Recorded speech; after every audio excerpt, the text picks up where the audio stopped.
mempengaruhi hati mereka. Tapi kalau duit yang kita bagi itu adalah hasil daripada zakat, kerana zakat kita bayar, hati mereka akan tertarik kepada kita. Subhanallah. Kenapa? Dia ada perbezaan di antara kedua-duanya. Allah sebut dalam surah Al-Anfal, "Lau anfaqta ma fil ardi jami'an ma allafta baina qulubihim walakinna Allah allafa bainahum." Kalau sekiranya kamu membelanjakan, memberikan harta kamu, anfaqta ma fil ardi, apa yang ada pada seluruh bumi ini, ya. Apa Allah kata? "Lau anfaqta ma fil ardi jami'an ma allafta baina qulubihim." Nescaya kamu tidak mampu untuk menjinakkan dan memberikan kemesraan pada hati-hati mereka, walakinna Allah allafa bainahum. Akan tetapi yang menyebabkan mereka jinak hatinya kepada kita itu disebabkan Allah yang memberikan kemesraan kepada mereka. Bila bayar zakat, kita tunaikan hak Allah, Allah akan memberikan, menunaikan akan hak kita sebagai seorang manusia yang mencari keredaan daripada Allah Subhanahu wa taala. Dan ini bertepatan juga dengan hadis Rasulullah sallallahu alaihi wasallam yang Rasulullah kata, "Manil tamasa ridallah bi safatin nas radhiyallahu anhu wa arda anhu nas."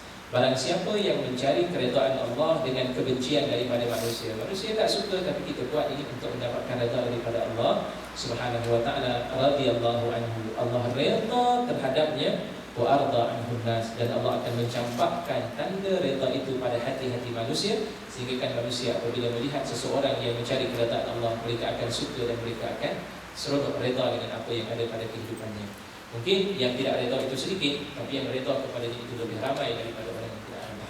Ya. Baik. Para hadirin dan hadirat yang dikasihi dan dirahmati oleh Allah Subhanahu wa taala, terus kepada perbincangan kita ini, dia adalah dipuji dan didoakan kesejahteraannya serta ditambahkan keberkatannya kerana kebaikan dan kemurahannya ketika itu. Allah.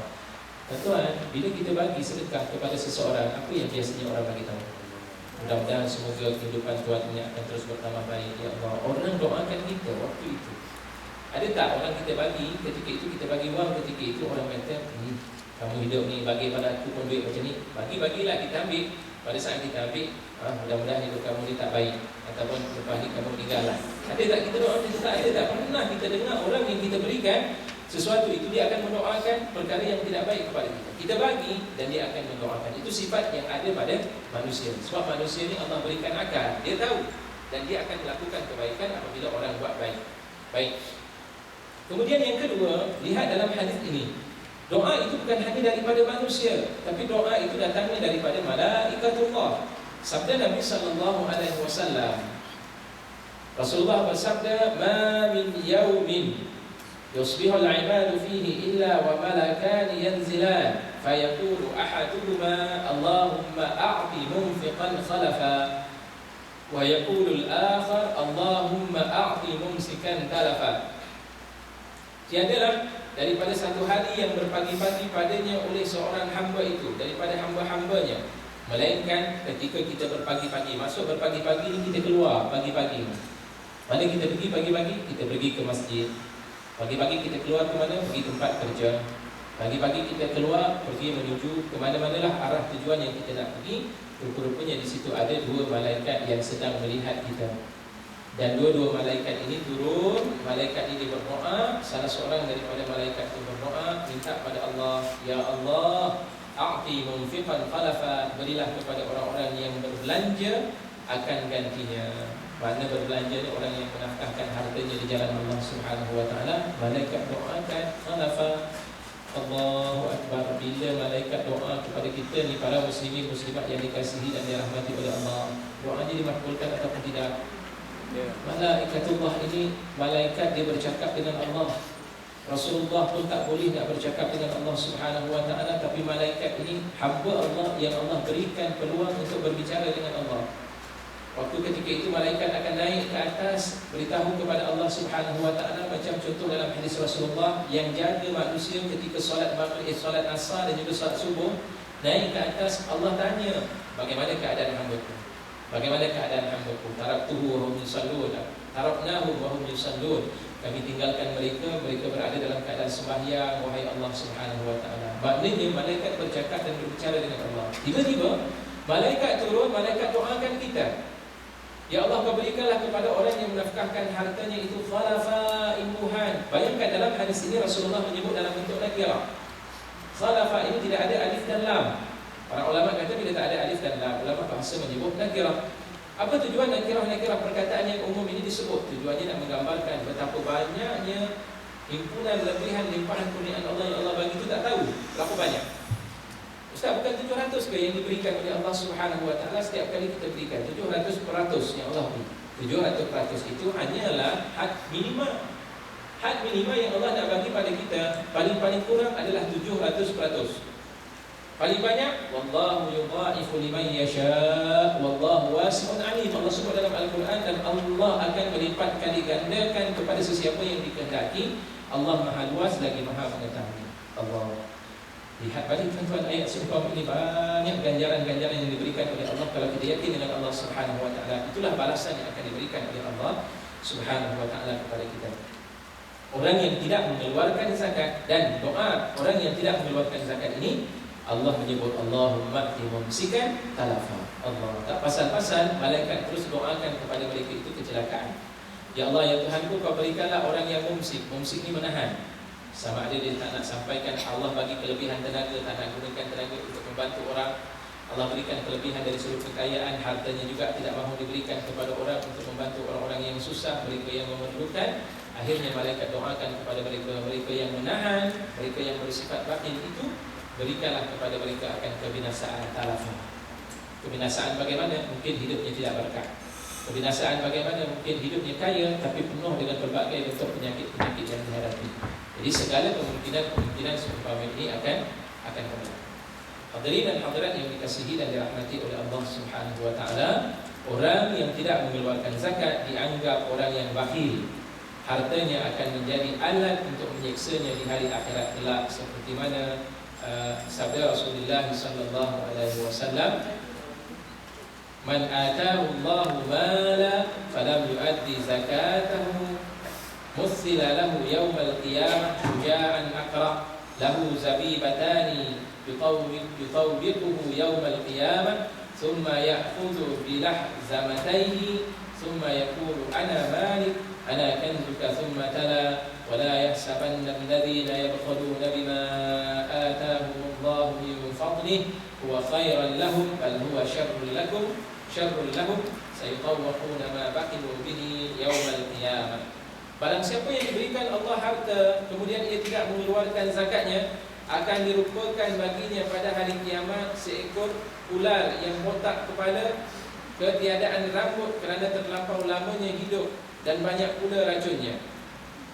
Akan dirupakan baginya. Tiba-tiba nanti ketika itu ada di hadapannya seekor ular yang disebut sebagai syuja'an aqra. Ini sejenis ular yang digambarkan ular itu adalah botak. Ular dalam keadaan botak. Macam mana Ustaz bentuknya? Lukislah. Siapa yang pada lukis? Bentuk dia ular dia botak. Kemudian apa lagi yang berlaku? Yang kemudian botak, ketiadaan rambut kerana terlampau lama hidupnya, dah terlalu lama berubah dan akhirnya tercabut mungkin. Dan kemudian banyak pula racunnya. Racunnya mungkin dari sudut sentuhannya semuanya dipenuhi dengan racun. Lalu ia mempunyai dua tumpuk hitam di atas dua matanya yang membelitnya pada hari kiamat. Kemudian dia menyentuh dengan dua belah mulutnya seraya berkata, disentuh dengan dua belah mulutnya. Waktu itu dia berkata, aku ini adalah merupakan harta engkau. Tak pasal-pasal harta yang kita simpan bertukar menjadi syuja'an aqra, menjadi seekor ular yang besar ketika itu membelit kepada pemiliknya. Aku ini adalah merupakan harta engkau, aku ini adalah merupakan perbendaharaan engkau. Kemudian Rasulullah sallallahu alaihi wasallam membaca ayat tersebut dalam surah Ali Imran ayat 180. Allah kata, dan janganlah orang-orang yang bakhil dengan apa yang Allah telah berikan kepada mereka dari kelebihan-kelebihannya itu, menyangka bahawa ia baik bagi mereka, bahkan ia buruk ataupun jahat bagi mereka. Akan digantungkan di leher mereka apa yang mereka bakhilkan dengan dia pada hari kiamat kelak. Jadi maknanya di lehernya itulah nanti berlakunya ular tersebut akan tergantung pada lehernya, berpusing, dan kemudian dia akan memberitahu kepada kita. Itu satu ayat. Ular, siapa yang tidak takut dengan ular? Jarang nak cari orang yang tak takut dengan ular. Bila dengar ular sahaja, kadang-kadang tengok ular lalu di hadapan, waktu itu nampak anak kita lari dulu, anak ditinggalkan. Sebab ketika itu kita terasa takut. Ular getah pun yang campak, orang campak daripada ke sini, belum tentu lagi saya yang bercakap pun, belum tentu saya akan meneruskan kata-kata saya. Para muslimat tak tahulah, kalau meninggal mungkin juga boleh berlaku. Ular getah sekarang ni ular macam-macam, tuan-tuan dan puan-puan sekalian, boleh berlaku dalam keadaan demikian. Nah, inilah yang Allah Subhanahu Wa Taala akan berikan kepada kita. Nah, kamu simpan harta, banyak harta kamu, tukar menjadi ular. Itu yang pertama. Yang kedua, dalam Al-Quran, dalam surah At-Taubah, yang Allah Subhanahu Wa Taala nyatakan, alladzina yaknizuna adh-dhahaba wal fiddah wa lam yunfiquna, disebut dalam ayat tersebut, saya terlupa ayatnya. Mereka yang menyimpan hartanya daripada emas dan perak dan mereka tidak menafkahkan hartanya di jalan Allah, maka apa yang berlaku ketika itu? Dia akan fatukwa biha jibahuhum wa junubuhum, ya, Allah akan setrika mereka itu dengan setrika yang diperbuat daripada api neraka Allah Subhanahu Wa Taala, dan kemudian setrika itu akan diiris, diletakkan pada muka besar jibah, ya, jibahuhum, pada dahi-dahi kita, ya. Ketika itu akan diletakkan, waktu itu akan diletakkan setrika tersebut. Kemudian di lambung kiri kita, lambung kanan setrika lagi. Dah sikit kita rasa pedih tak? Ya Allah, tak tahan, letak pula di sini, kiri dan juga kanan, lambung kiri, lambung kanan. Dah tahan dah? Tak tahan lagi, diletakkan pula di setrika zuhuruhum, ya. Kemudian diletakkan di belakang mereka. Ketika itulah setrika akan berkata, hadza ma kanastum li anfusikum, inilah apa yang telah kamu simpan untuk kepentingan diri kamu, ya. Fazukul azab, rasakanlah oleh kamu akan azab daripada Allah Subhanahu Wa Taala. Tuan-tuan dan puan-puan, tak turun dengan ayat seumpama ini. Kita melihat dalam ayat tersebut, fikir-fikirkanlah waktu tengah malam, duduk baca ayat tersebut, ingatkan balik kepada diri kita, dan ingatlah dengan harta yang kita miliki ini pasti akan berlaku sekiranya kita tidak menggunakan dan tidak menjadikan harta itu sebagai amanah dalam kehidupan kita. Baik. Seterusnya, keempat, masuk kepada perbincangan tentang bulan Ramadan. Baik, perbincangan yang keempat nanti kita tangguhkan dalam perbincangan yang lain. InsyaAllah kita akan cuba perhatikan dengan perbincangan puasa pada bulan Ramadan. Apakah kelebihan puasa tersebut? Kenapa puasa disyariatkan oleh Allah Subhanahu Wa Taala? Cumanya, salah satu yang disebut oleh para ulama dengan puasa tersebut, puasa ini adalah merupakan salah satu kaedah dan juga cara untuk menjadikan hati kita ini dirawat. Kita nak merawat penyakit-penyakit lain itu mungkin dengan kita makan vitamin, kita makan makanan yang berzat, kita makan makanan yang halal, kita makan makanan yang tayyibah. Tapi hati kita ini salah satu daripada kita nak rawat itu khala'ul batni, kita kosongkan perut kita. Itu cara dan kaedah untuk kita merawat. Dan puasa ini kita tahu nanti dalam hadis Rasulullah pernah menyatakan bahawa puasa itu as-siyamu li wa ana ajzi bi. Puasa itu adalah merupakan milik aku dan akulah yang akan membalas, kata Allah Subhanahu Wa Taala, milik Allah, Allah yang akan membalas balasan pahala tersebut. Dan tadi yang Ustaz kata puasa pada 10 Muharram itu Allah akan hapuskan 10 kali ganda, bukan itu habuannya. Itu salah satu habuannya. Ada tak dapat habuan lain? Ada, sebab Allah meletakkan dalam hadis yang lain, puasa milik aku yang akan balas ganjaran. Mungkin ganjaran setahun yang sebelum ini dihapuskan oleh Allah, dosa-dosa kecil tersebut itu adalah merupakan ganjaran yang terkecil. Paling minima Allah akan hapuskan. Ada lagi ganjaran-ganjaran lain yang akan diberikan oleh Allah Subhanahu Wa Taala. Sebab itu kita cuba juga latih dalam kehidupan kita ini untuk berpuasa. Mudah-mudahan dengan puasa yang kita laksanakan ini akan memberikan manfaat yang besar dalam kehidupan kita dan akan menjelimakan hati dalam diri kita, hati orang-orang yang benar-benar beriman kepada Allah Subhanahu Wa Taala. Itulah yang kita harapkan kepada Allah Subhanahu Wa Taala. Sedikit pengumuman, diskusi duha pada hari Isnin hadapan pada 26 Oktober 2015 akan disampaikan oleh yang berbahagia Ustaz Rashidi Jamil, Fadil Ustaz Rashidi Jamil. Beliau ni kalau kita tahu dulu banyak cerita tentang bab Kristian.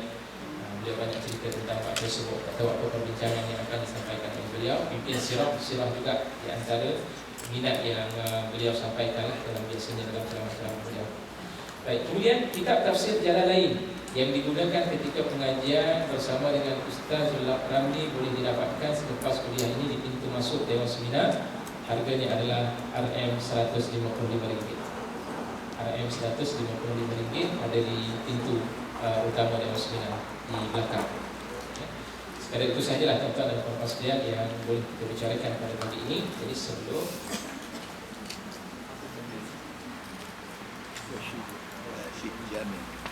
sebelum kita tamatkan perbincangan kita, sekiranya ada soalan yang kalau sekiranya saya boleh jawab, jika tidak kita tangguhkan dengan doa yang antara doa ini tuan-tuan ada permohonan agar doakan untuk abang kakak yang sesak